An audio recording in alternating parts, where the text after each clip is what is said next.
Buenos días para todos. Mi nombre es Daniela Marín, soy residente primera en anestesiología de la Universidad de Caldas y hoy vamos a hablar de un tema muy importante que es la hemorragia postparto desde la anestesia. Para esta revisión entonces el contenido que les traigo es iniciar con las definiciones o qué es el código rojo, los cambios fisiológicos importantes durante la gestación, por qué es importante hablar de este tema,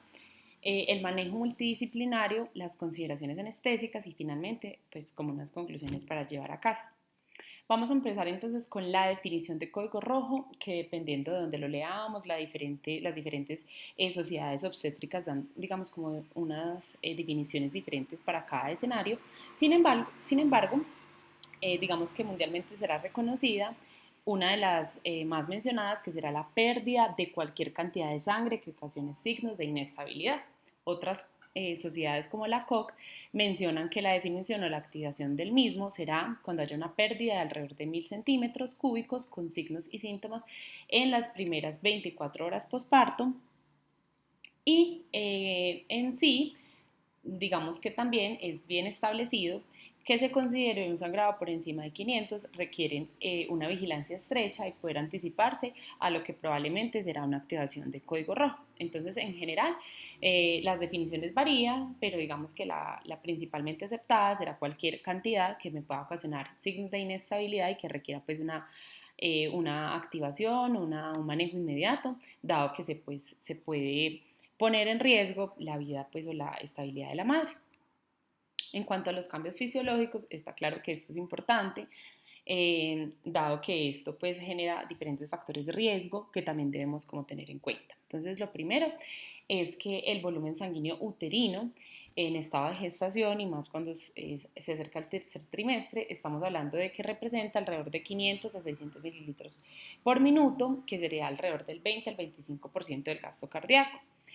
Y que esa capacidad uterina, que en una mujer no gestante es alrededor de 10 mililitros, para aquella gestante que ya está pues en la finalización de su embarazo serán alrededor de 5 litros. Entonces, ¿qué va a suceder? Existirá una vasodilatación periférica. Inicialmente, pues los niveles de progesterona van a ocasionar disminución de la presión arterial y de la resistencia vascular periférica alrededor de la séptima a octava semana y posterior a esto, hacia la semana 24 y por encima, vamos a tener que habrá un incremento del gasto cardíaco, como ya mencioné ahorita. Durante el trabajo de parto, cada contracción representa pues como también un volumen sanguíneo que será alrededor de 300 a 500 mililitros. Y esto pues vamos a asociar también a que tenemos un incremento pues de la resistencia vascular y el gasto cardíaco se incrementará por encima del 30% hacia este pues momento del trabajo de parto activo. Y finalmente, hacia el momento del parto, existirá una redirección sanguínea de alrededor de 500 cc, dado pues esa pérdida de la compresión aorto-cava que va a favorecer a un incremento entonces, entre un 60-80% del gasto cardíaco, dado que se pierde esa compresión y este incremento pues podrá representar un sangrado aún más significativo al momento del parto en quienes pues digamos no se logre controlar de forma inmediata.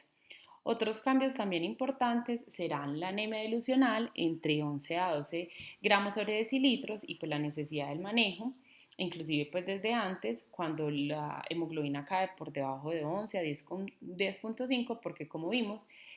todo lo que se hace pues es como tratando de prepararse para ese momento del parto y del sangrado, ¿cierto? Todos estos cambios son asociados a lo mismo, pero pues está claro que hay que manejarlo cuando caen por debajo de esos límites fisiológicos.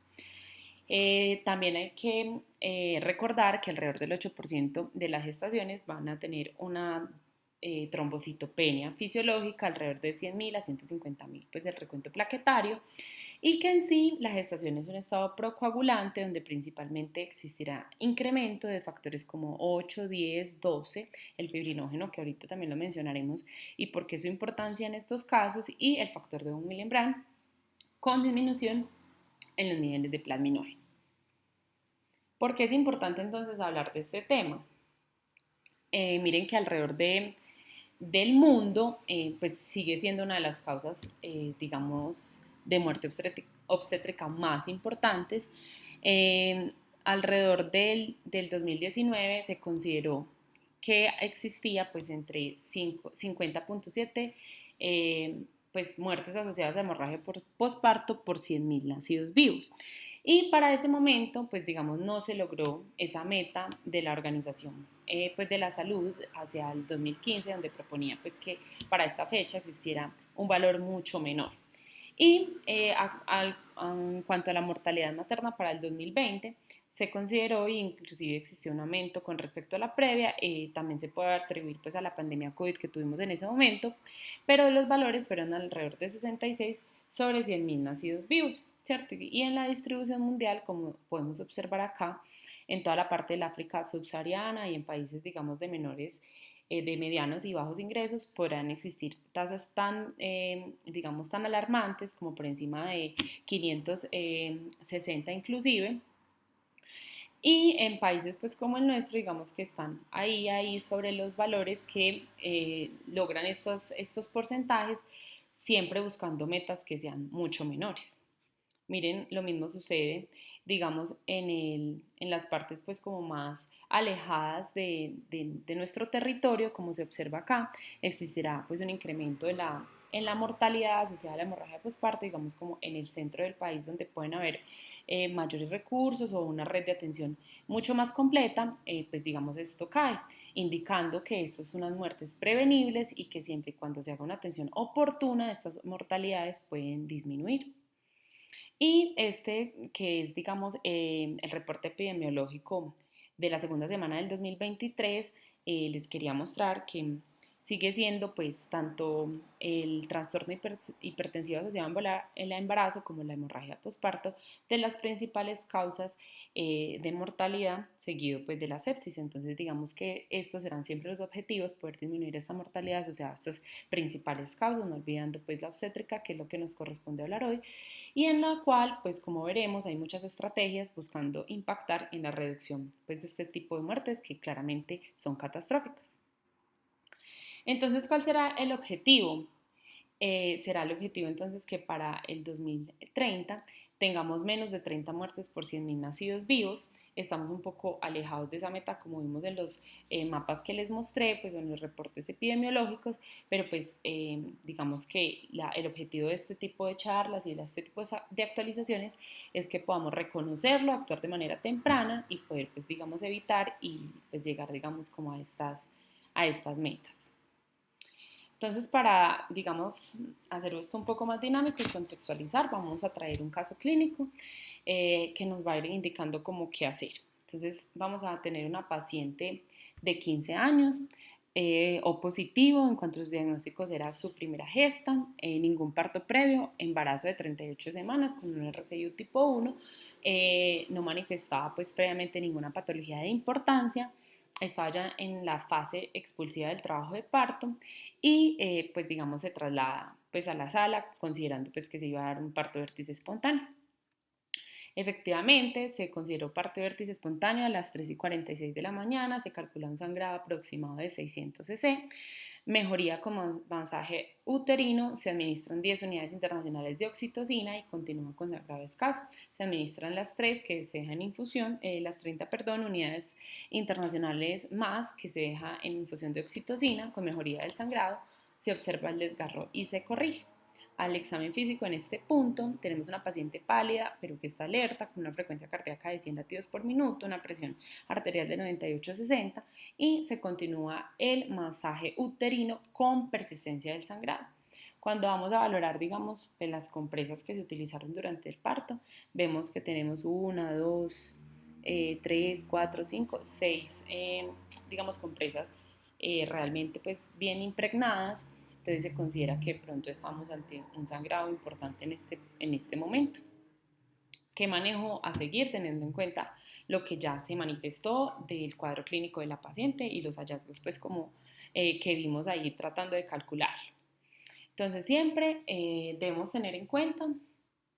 las causas y los factores de riesgo. Antes pues de hablar específicamente de todo el manejo que se le dio, vamos a hablar de estas causas y factores de riesgo, teniendo en cuenta que siguen siendo las 4 T's lo más importante que debemos tener en cuenta pues, o traer rápidamente digamos a nuestro esquema mental. Entonces lo más frecuente que sea el responsable de estas hemorragias de forma inmediata será el tono. seguido del trauma, tejido y trombina. Entonces digamos que eso es una mnemotecnia que nos ayuda a pensar cuál puede ser, ¿cierto? Si estoy poniendo los medicamentos correctos y a pesar de esto tiene o laceraciones, hematomas o cualquiera de estas lesiones que pueden persistir con el sangrado, tratar de corregirlo rápidamente. Los tejidos o todo lo demás que esté retenido, siempre tener pues muy buena comunicación con ginecología para tratar pues como de entender en qué escenario estamos o pues cualquier desorden asociado pues cuando hablamos de trombina, cualquier desorden asociado pues a la hemorragia, algún antecedente que no supimos o un diagnóstico que estamos haciendo en ese momento, entonces siempre considerar estas 4 T's.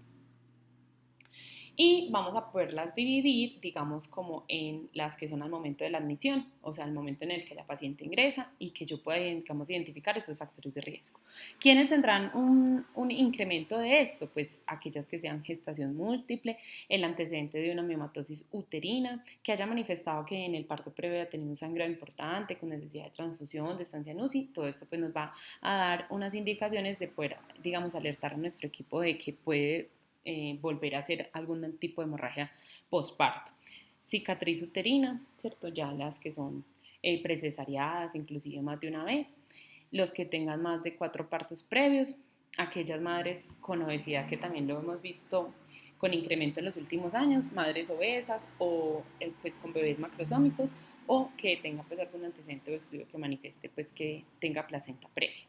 Estos que están acá en rojo, digamos que son los que tienen mayor factor de riesgo, o sea, de verdad que habría que activar, digamos, como todo una alerta a estos tipos de pacientes, tener todo preparado, poderlo considerar inmediatamente, dado pues su riesgo de muy, muy alto riesgo es como se denominan, entonces serán las pacientes en las que se diagnosticó acretismo, aquellas con una trombocitopenia, inclusive pues por debajo de los límites, considerando que puede haber una causa fisiológica durante el embarazo, los que tengan pues persistencia de sangrado activo o aquellas con una coagulopatía. Entonces, digamos que estas son las primeras causas a tener en cuenta. Digamos, factores de riesgo, ya hablamos de las causas, estas son más hacia los factores de riesgo. Los demás, entonces, serán intraparto. ¿Cuáles tendrán esos factores de riesgo asociados a algunas de las causas que se mencionó ahorita? Entonces, si yo sospecho que tengo un trabajo de parto prolongado, tuvo necesidad de una oxitocina prolongada, corioamnionitis, ¿cierto? Durante mucho pues, o espacios prolongados uso de sulfato de magnesia o de preeclampsia, entonces en estas, digamos, vamos a tener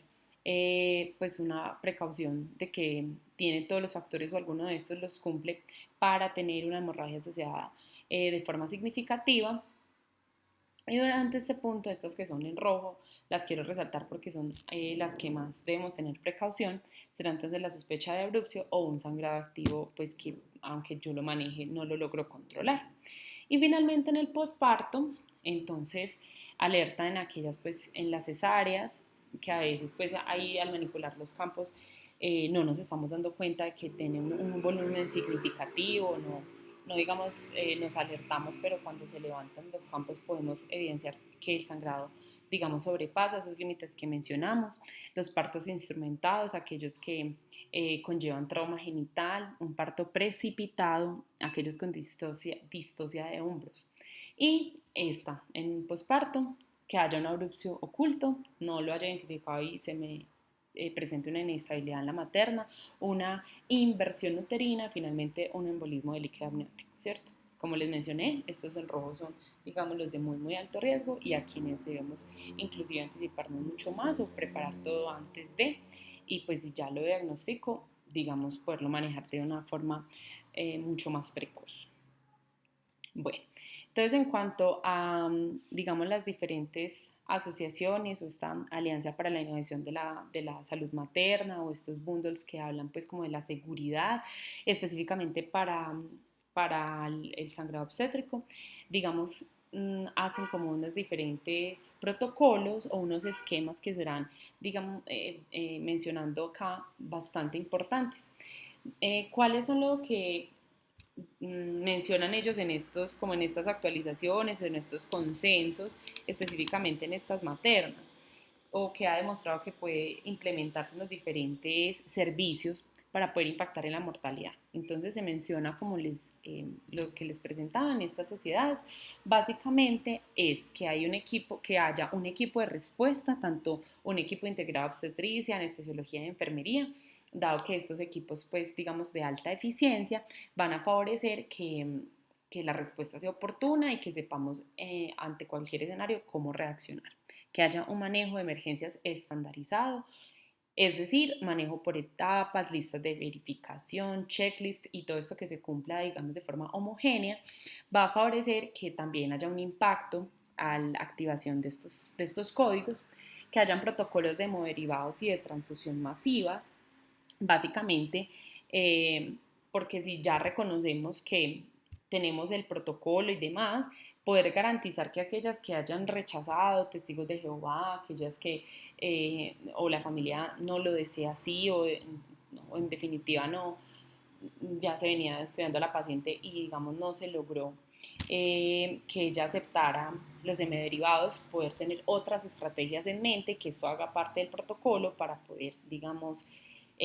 ahorrar sangrado o poder utilizar otras estrategias para favorecer a que el sangrado sea menor o poderlo controlar de otra manera. Y los simulacros, que también están bien descritos, todo aquello que nos capacite, que haya simulación de cualquier tipo, ya sea multidisciplinario, roles definidos, quién será el líder en cuanto a estas emergencias y demás, también son estrategias según estas sociedades para poder disminuir la mortalidad e impactar de forma positiva nuestros servicios pues, obstétricos con el apoyo pues, de anestesiología. ¿Cómo vamos a detectar y tratar? Entonces vamos a empezar con el anteparto. Hay diferentes también scores que tratan de predecir el sangrado. Es complejo porque no en todas partes tenemos la forma de cuantificarlo ni de predecir a aquellos que van a requerir transfusión y digamos las diferentes sociedades también sacan sus esquemas. Por ejemplo, esta que es, pues como de toda la sociedad, pues como de la salud de la mujer, y esta que es el cuidado, pues o la calidad del cuidado materno de California. Bueno, hay diferentes estrategias, todas tratando de, pues como de predecir sangrados por encima de 1000 o los que requieran transfusión de más de una unidad, más de 4 unidades. Básicamente la sensibilidad de especificidad es similar, unas mayores que otras. También se evalúa, por ejemplo, en esta gráfica, el valor predictivo positivo y negativo. Y básicamente esto es como para informar o como comentar que utilice la estrategia que mejor le parezca o las escalas de estas herramientas pues, de predicción que más conozca. No hay tantas diferencias entre ellas para la sensibilidad y especificidad, pero sí poder tener una a la mano o una, digamos, en sus servicios puede de forma más rápida, un esquema mental mucho más temprano, de poder identificar y poder predecir quiénes van a necesitar transfusión y quiénes probablemente no. En cuanto a la prevención, entonces vamos a hablar pues de los que tenemos, básicamente la oxitocina, que como bien sabemos es la más utilizada. También tenemos otras como la carbetocina, metilergometrina y misoprostol, teniendo en cuenta las indicaciones de cada una. En la mayoría pues, de las instituciones se maneja muy bien y se conoce muy bien la dosis de oxitocina, además que en la mayoría de los casos también, digamos, tiene un buen rendimiento. Vamos a considerar oxitocina, 10 unidades internacionales que pueden ser intramusculares o intravenosas, nosotros lo usamos siempre intravenosa. Y la regla de los 3, que es lo que más se utiliza en la actualidad, es mucho mejor que poner las 10 unidades desde el inicio, dado que esto va a permitir que podamos ir evaluando cómo va evolucionando el sangrado y de una forma paulatina poder poner ese bolo inicial. Dado que se conocen los demás efectos que se producen con la oxitocina y más con el polo directo de las 10 unidades. Y es bien reconocido también que con dosis de 3 unidades será suficiente para el sangrado que será controlado por medio de la oxitocina, es decir, no requiero la dosis de bolo completa, sino que puedo ir analizando y en la mayoría de las veces con los primeros 3 unidades se controla ese sangrado que digamos no se considera tan alarmante hasta este punto. Los otros, como la carbetocina, metilarcometrina, misoprostol, pues también tendrán cabida según lo considere pues ginecología, pero teniendo en cuenta pues las indicaciones de cada uno y en quién no se debe utilizar. Principalmente porque la metilergometrina pues, no se debe dar en pacientes con preeclampsia o con trastornos pues, hipertensivos asociados al embarazo. En cuanto a la estimación de sangrado, como vimos en el caso pues, inicial que estábamos hablando, se han hecho diferentes estudios tratando de buscar esa concordancia entre el volumen de sangre que uno puede determinar por escala visual. Esto, por ejemplo, que fue realizado en el hospital militar, ellos consideraron que una gasa simple, una gasa pues pequeña, impregnada por completo, se puede calcular alrededor de 5 mililitros, mientras que una compresa, como la vimos en la imagen inicial, alrededor de 100 a 150, pero pues ahora esto tiene una pobre concordancia con la cantidad de sangre fresca total impregnada en diversos materiales quirúrgicos y por ende no debería tomar decisiones con base en esto. La concordancia es pobre y el volumen puede inclusive subestimarse, entonces no sería lo ideal, aunque sabemos que en la mayoría de servicios así es que se logra, digamos, cuantificar. Estas serán otras pues que hablan, como les menciono, la COC también lo considera, cómo poder, digamos, cuantificar esa pérdida de sangre en la hemorragia obstétrica. Y hay diferentes tipos de mediciones, pero ninguna pues es como tan cercana a la realidad. Entonces es importante, pero no ha demostrado resultados clínicos, no reduce el riesgo de hemorragia posparto grave, hemoderivados o uterotónicos, pero sí puede haber una mejoría en el tiempo pues, de diagnóstico. Entonces, todas estas formas visuales no ha demostrado, como se mencionó, poder impactar o poder decir o predecir que el sangrado será suficiente y por ende, pues esta no debería ser la forma en que estimamos el sangrado. Habrán otros dispositivos u otras maneras, esta escala colimétrica es lo que yo les menciono en el estudio previo, otros que son este tipo de dispositivos que se ponen en las camillas de los partos pues, vaginales y podrán acá tener una medición de cuál serán estos conos, pueden tener unas mediciones o unas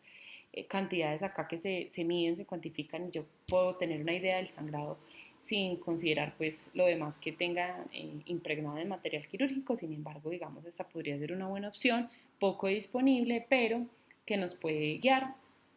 que no será útil, por ejemplo, en otras intervenciones como cesárea, pero que pues si la tenemos será útil siempre y cuando pues se tenga a la mano y se logre que el volumen sea realmente el que se pueda tomar hasta este punto. Las gasas, como ya les mencioné, que no sería lo ideal, pero se cuenta pues digamos con estos conos volumétricos como una opción. ¿Qué será entonces otra forma de predecirlo o yo considerar en qué punto tengo a mi paciente? Está claro que el índice de choque o el rol de este índice en este contexto tiene una cabida y tiene digamos, un rendimiento muy bueno para poderlo identificar y ya tener, digamos, de forma rápida, porque solo necesitamos los signos clínicos, los signos vitales de nuestra paciente, entonces vamos a ver que es un mejor predictor de muerte materna, cuando se comparó, por ejemplo, el índice de choque versus el pulso y cuando se comparó con presión de pulso también. Entonces, podemos identificar que una vez yo tengo en cuenta, pues, la frecuencia cardíaca sobre el volumen sistólico, yo saco esta relación y este índice me está mencionando que en valores de 0.9 voy a requerir una remisión a mayor nivel, ¿cierto? Que debo estar alerta, que si bien no está pues, en, en los valores que mencionan donde ya habrá algún desenlace adverso, si es como un punto de alerta, ¿cierto? Como una banderita amarilla que nos está diciendo, acá no puede estar esta paciente, necesita un mayor nivel, donde pueda pues tener banco de sangre y demás medidas o demás medicamentos y manejos, al igual que especialistas. si yo ya tengo un índice de choque de 1.4, esto me está hablando de la necesidad urgente de intervención y remisión, y con valores entre 1.7 o mayor, pues habrá una alta probabilidad de evento adverso. Y esto, digamos, es la ventaja del índice de choque, que es fácil de utilizar, se admite pues poderlo utilizar en cualquier centro de atención o nivel de complejidad, y que no solo me está hablando de la necesidad pues o la probabilidad de un evento adverso, sino también la necesidad de intervención y de remisión en caso de que no estén los valores que se mencionan, pero estén cercas a este, como el punto 9, donde ya me está hablando pues como de que hay una alerta y de que debo anticiparme a que esta paciente puede tener una inestabilidad posterior. Y nunca olvidar, pues está claro que todavía debemos tener en cuenta todo lo demás de nuestra paciente, ¿cierto? No solo pues irnos a buscar estos índices y a buscar pues cómo están las compresas, porque realmente lo que más me va a hablar es el estado clínico de la paciente, cómo la encuentro, cómo está su sensorio, su perfusión, su pulso, la presión arterial, y con base en eso yo podré, digamos, clasificar el choque. Pero siempre esto me va a aproximar a ese volumen de pérdida y me va a poder clasificar si es un choque pues o compensado, leve, moderado o severo. Y esto pues también será importante, que si bien hay muchas otras herramientas más modernas, no debemos dejar atrás la clínica, que será muy importante y que siempre estará pues como muy cercana a la realidad de nuestra paciente. En cuanto al rol del fibrinógeno y por qué lo resaltaba inicialmente, entonces no olvidemos que digamos que en todas las fases de la cascada de la coagulación, desde del inicio, la amplificación, la propagación y la estabilidad, pues obviamente debemos recordar todo lo que sucede durante el embarazo, pero especialmente el sangrado que ocurre posterior a un parto va a ser, digamos, favorecido a que hay una hipofibrinogenia, y el rol de este, poderlo compensar de forma temprana, será el que me va a poder reducir, digamos, toda esta alteración en la cascada y poderla suplementar desde el principio, cuando yo sé más o menos la fisiopatología del sangrado, ocasionado principalmente en la materna, por ejemplo también en el trauma, es que hay una pérdida significativa del fibrinógeno y de ahí se va a alterar toda la cascada, y por ende su reposición temprana va, digamos, a lograr la estabilidad del sangrado o del coágulo que se está formando, para favorecer a que haya una reducción de esta hipofibrinogenia, y por ende pues restaure el volumen sanguíneo, pues digamos la alteración y activación plaquetaria que puede estar alterada durante este momento del sangrado. Por ende, este rol del fibrinógeno es tan importante y tiene tanta relevancia en las maternas, poderlo medir, restaurar desde el principio o poder favorecer hemoderivados ricos en fibrinógeno. Entonces, ¿qué les quería mostrar? Pues que hay diferentes estudios donde se mencionan que valores por debajo de 200 miligramos sobre decilitro tienen un valor predictivo positivo hasta el 100% de predecir una hemorragia posparto grave, y es un factor independiente de intervención como embolización o histerectomía, ¿cierto? Por eso la importancia de este y poderlo reponer de forma temprana.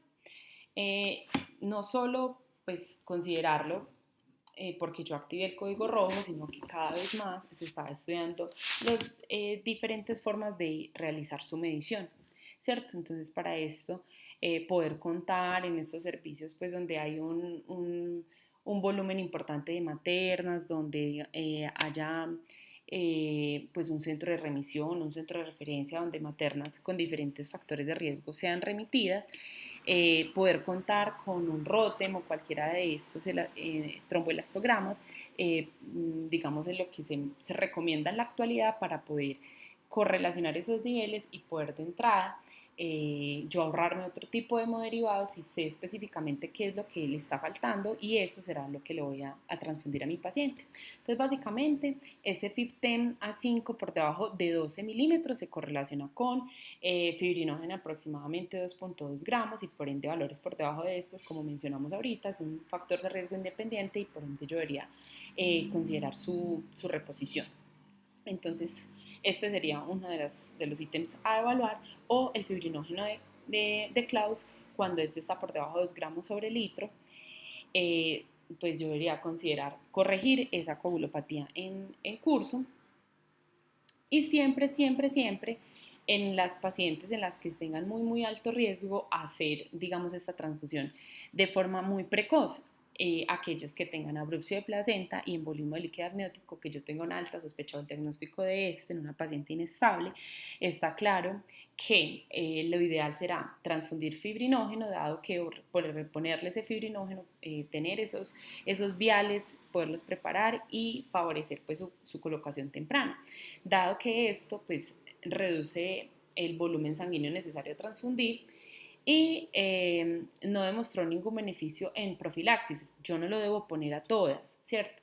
Sí lo debo poner en estos que yo mencioné, tanto en la abrupción de placenta como en el embolismo. Eso me va a reducir el volumen necesario a transfundir porque yo voy a ser mucho más específica, disminuyo el riesgo de las complicaciones asociadas a la transfusión de otros hemoderivados. No se demostró, como ya les mencioné, ningún beneficio en profilaxis, pero sí en estos dos casos de entrada yo lo debo considerar, o en quienes yo tengo ya cómo medirlo y me dan estos valores, porque en ellos sí está pues, una indicación mucho más clara. Ahora vamos a hablar de intraparto. Ya les mencioné brevemente ahorita lo que se considera, vamos a hablar un poquito pues como de las presentaciones. Ya vimos que la oxitocina, inicialmente un bolo de 10 unidades pero dado de forma gradual, es lo que más se recomienda porque miren que no es inocuo, ¿cierto? Tiene muchos efectos adversos. Entonces esto podría ser una consideración. Eh, Cuando hablamos de metilergometrina, podría también considerarse no dar intravenoso, perdón, se considera intramuscular, la dosis de 0.2 miligramos. Considerar pues las contraindicaciones principalmente en hipertensión, preeclampsia, enfermedad pues cardíaca, cualquiera de estos usarla con precaución. Y ya básicamente las demás como la carbetocina a dosis de 250 microgramos, así es más teniendo en cuenta pues la presentación disponible en cada institución, y el misoprostol que será alrededor de 600-800 microgramos, ya sea pues eh, sublingual lo mencionan, intrarrectal, que es como más lo utilizamos en nuestro medio, entonces no olvidar pues, las otras tanto dosis, presentaciones, efectos y contraindicaciones, porque dependiendo pues del estado en el que esté, vamos a utilizar cualquiera de estos medicamentos asociados a este. No solo esos pues que están indicados básicamente para mejorar el tono uterino, sino otros medicamentos ya aprobados con diferentes estudios que avalan pues como su uso en este momento, como el ácido tranexámico, pues es bien reconocido que el Woman Trial, como vimos en este Forest Plot, menciona su uso o la necesidad pues, de su uso en pacientes con sangrado y se comparó el grupo de ácido tranexámico y el grupo de placebo y como vemos, digamos, estamos a favor del ácido tranexámico con una P estadísticamente significativa y siendo mucho mejor su administración en aquellos, como vemos aquí, entre la una y la tercera hora desde que inició el sangrado, ¿cierto? Vamos a tener este mucho mayor, miren que no, no atraviesa, pues, digamos, la unidad con una diferencia estadísticamente significativa, y entonces ese sería lo ideal. Si bien todos están hacia favor, está claro que el tiempo pues de realizarlo entre la primera y tercera hora será lo más adecuado. Entonces, a tener esto pues como en cuenta, pero en sí, el Woman Trial fue contundente en considerarlo dentro de sus recomendaciones, pues o considerar su uso dentro del sangrado intraparto que no logre el control, además de los medicamentos que ya mencionamos previamente. Y este era pues como tratando de identificar o de estudiar si se reducía pues la mortalidad o la morbilidad tanto en maternas llevadas pues a parto vaginal. Esto fue una revisión pues de ensayo clínico, un metaanálisis como tal, que buscaba identificar entre estas pacientes de parto vaginal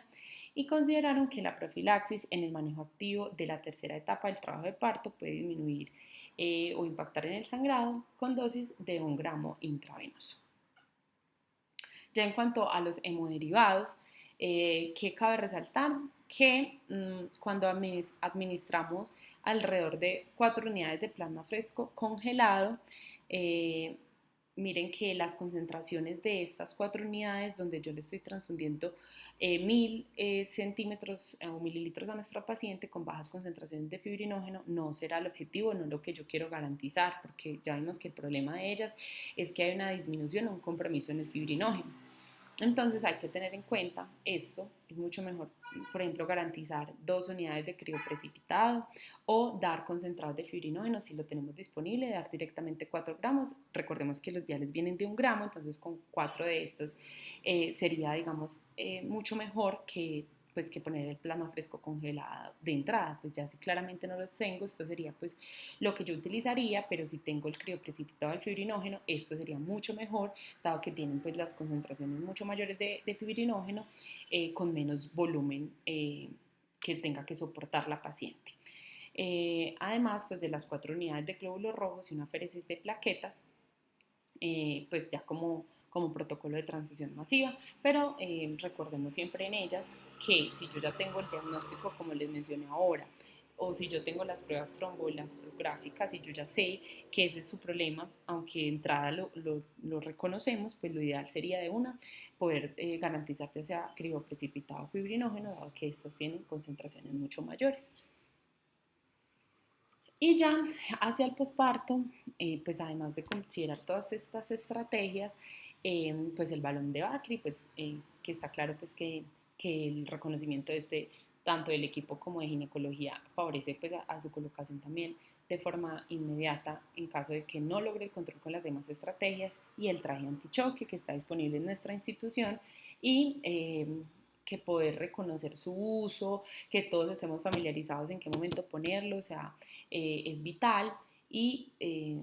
digamos desde las primeras etapas esto se podría considerar, dado que esto no limita el demás manejo de nuestra paciente. Entonces hay muchos videos y muchos simulacros que digamos permiten la colocación de esta de forma fácil y que siempre se considere, dado que pues tenerlo por ejemplo en nuestra institución permite pues la capacitación de todo el personal y que podamos usarlo de entrada. Y ya hacia los tiempos, o qué es lo que uno considera, que a los 5 minutos se haga más o menos el diagnóstico, podamos hablar de qué estamos, ante qué estamos, ante la sospecha de cuáles de las causas asociadas al sangrado, digamos, ante qué escenario estamos. A los 10 minutos para tener como un manejo médico establecido, a los 15 minutos para la colocación del traje antichoque, que era lo que yo les mencionaba, miren que no hay que esperar tanto, sino que de entrada poderlo manejar, 20 minutos para la colocación del balón, el balón de Bacri, y 30 minutos para definir si hay respuesta o no, o a pesar de hemorragia, la necesidad de transfusión. Entonces, estos son como los tiempos establecidos, lo que las guías mencionan, las estrategias buscando la disminución de la mortalidad y todo esto, pues mencionan que estos serán los tiempos en los que deberíamos trabajar y en considerar todo el manejo pues oportuno, y que a los 30 minutos mi paciente ya está definida, ya está con todo lo que, tanto el manejo médico, el traje, el balón, comentada, digamos, en una unidad, dependiendo pues de su estado claramente, pero pues yo ya tengo un diagnóstico y manejo instaurado a los 30 minutos de que me inicia el sangrado. Y está el manejo guiado por metas. Entonces, esto también me pareció una revisión muy completa y es actualizada, digamos, del 2023 y considera como todo el escenario. Entonces, si yo tengo una pérdida de sangre de más de 500, entonces pues yo ya tengo a mi paciente monitorizada, con la vejiga pues con su sonda, ya le administré la primera línea de uterotónicos, que como vimos siempre seguirá siendo la oxitocina. Volúmenes por encima, pérdidas por encima de 1000, yo ya activé pues como todo el protocolo o la activación pues del código rojo, y yo ya tengo a la paciente pues con los paraclínicos tomados, con todo el primer manejo realizado, o sea, ya se tiene todo un manejo multidisciplinario instaurado. Y yo debo En ese, pues, o en ese paciente o manejo básico, considerar claramente la monitoría, el mantenimiento, favorecer que la temperatura esté por encima de 35, al igual que un pH por encima de 7,2. La reposición de calcio en este punto es súper importante, necesitamos que al menos esté por encima de 1. Y esto está claro, pues, comprendiendo eh, ya no la TREA, sino el diamante, la muerte, en eso cada vez está más establecido y estos serán claramente objetivos de nuestra materna. Y en cuanto a la fibrinolisis, entonces vamos a implementar tanto el gramo de ácido tranexámico, que como dijimos, lo ideal es en esas primeras horas después del inicio del sangrado, poder hacer como una monitoría bien completa, poder mirar la tromboelastografía, repetir la dosis de ácido tranexámico en caso de ser necesario. Y todo esto pues sigue algo transversal de poder pues valorar, hacer las pruebas de tromboelastografía, y eso también me irá guiando las metas y los objetivos de nuestras pacientes. Si yo ya identifiqué que hay un déficit de fibrinógeno, ¿cierto? Lo que ya mencionamos ahora, un FIB-10 por debajo de 12 o el fibrinógeno de Claus por debajo de 2 gramos. Entonces yo digo, necesita el concentrado de fibrinógeno, el crioprecipitado, que como mencionamos ahora, era la primera estrategia, dado que sus concentraciones serán óptimas y como ya dijimos, esos estados bajos de fibrinógeno serán los que van a llevar a la paciente a la perpetuación del sangrado y por ende es uno de los objetivos iniciales. O si por otro lado yo voy a hablar de que necesito pues transfusión masiva, será un sangrado por encima de 2.500 o un sangrado catastrófico, entonces si estoy ante este punto o hacia una abrupción de placenta o embolismo de líquido amniótico, que fue lo que o un embolismo de líquido amniótico, que fue otra de las más graves. Estos dos escenarios son bastante complejos, entonces en este punto vamos a considerar la dosis empírica de fibrinógeno y pues en caso de pues como que los demás resultados no estén disponibles, yo de entrada voy a entrar con estas dosis, las dosis de fibrinógeno y la reposición de la misma. Si yo pues o continúo o el sangrado está así persistente, entonces yo voy a tratar de mirar si tengo una coagulopatía no corregida o un sangrado masivo. Inicio pues tanto todo el protocolo de transfusión masiva, incluyendo así, ahora sí, el plasma fresco congelado. Si yo tengo déficits de plaquetas o persistentemente están por debajo de 75.000, vamos a considerar el concentrado pues plaquetario porque va a continuar cayendo, entonces su reposición a este punto será importante. Y si lo que yo sospecho es pues deficiencia de factor 13, debo considerarla porque los demás, digamos, hemoderivados no lo tienen. Entonces, yo lo debo considerar el concentrado del factor 13 o el crioprecipitado, dado que pues, la persistencia de este con los demás manejos que consideré no lo repone y por ende hay que tener la posibilidad de que sea una deficiencia y poderlo reponer, pues también va a favorecer a que este sangrado lo pueda controlar.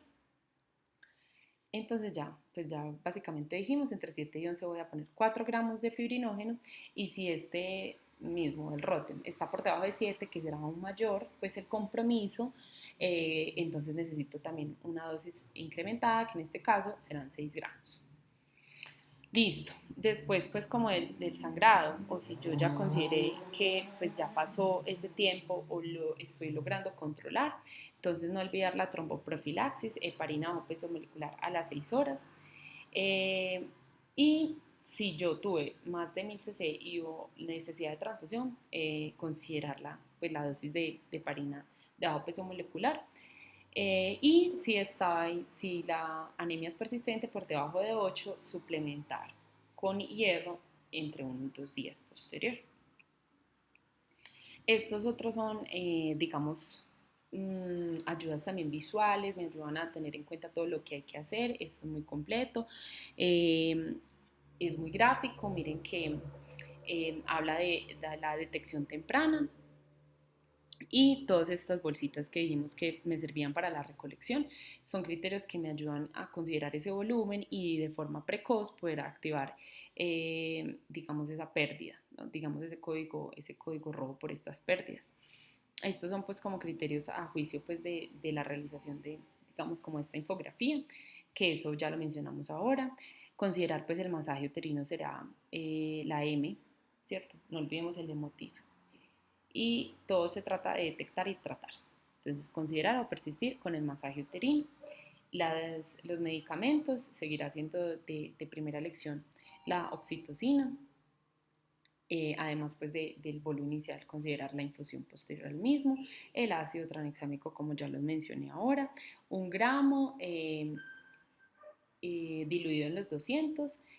alrededor de 10 minutos y se pasa en el momento pues intraparto. Los líquidos, adicionar pues y dar dependiendo del escenario de resucitación en el que estemos y siempre contar con 2 accesos venosos permeables ya probados. Y finalmente, ya el examen posterior, valorar pues cómo está lo demás, la diuresis, cómo está toda la parte pues, del examen hacia la, pues la placenta que pues, se haya salido de forma completa, todo eso como que de examen y complementar todo ese estudio hace que tenga yo en mente todo lo que hay que hacer. El emotif es muy claro en esto y es una ayuda pues tratando de que sea mucho más fácil tanto su detección como tratamiento. Consideraciones anestésicas. ¿Qué vamos a hacer? Pues además de todo en la paciente en que tiene algún tipo de deterioro, en que me ingresa por un abrupcio, un embolismo, o sea, algo que yo considere en el que pues es emergente y está pues bien estudiado la anestesia general versus la neuroaxial. Siempre vamos a considerar la neuroaxial como una primera posibilidad, siempre que sea posible, ¿cierto? Y vamos a considerar, dado que hay una técnica que es técnica de secuencia rápida neuroaxial, en el que se hace un lavado, pues solo una desinfección de las manos, guantes estériles y considerar pues inclusive un tamaño mayor al habitual, pero que favorezca o garantice que a la primera punción voy a poder administrar el anestésico, favoreciendo siempre la posibilidad de la anestesia neuroaxial en nuestras pacientes.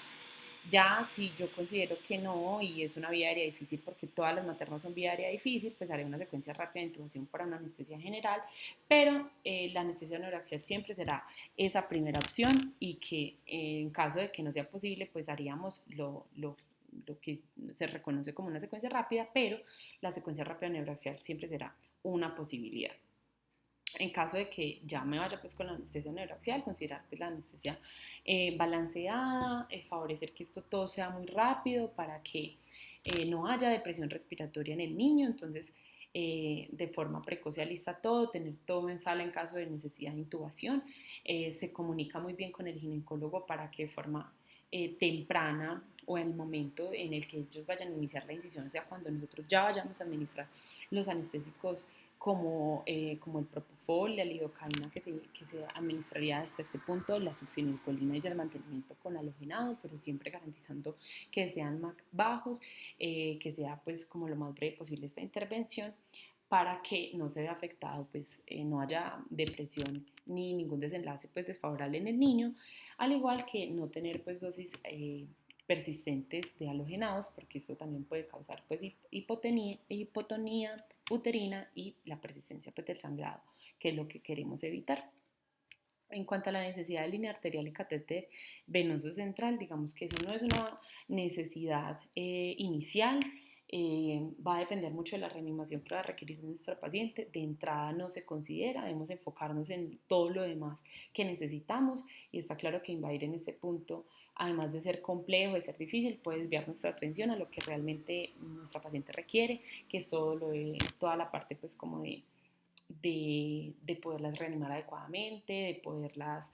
poner todo el volumen perdido, de poder diagnosticar, de poder tomar exámenes y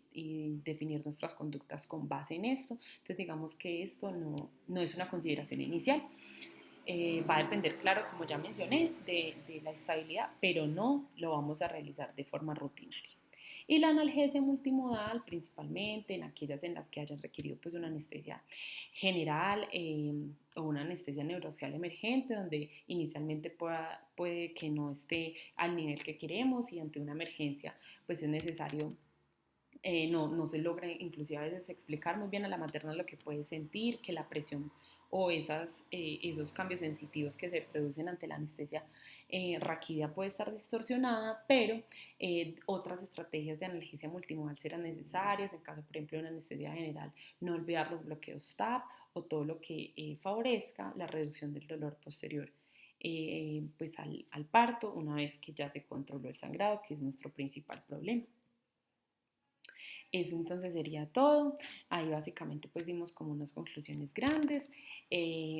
teniendo en cuenta pues como las infografías y los resumencitos finales. Y eso sería entonces todo para hoy. Muchísimas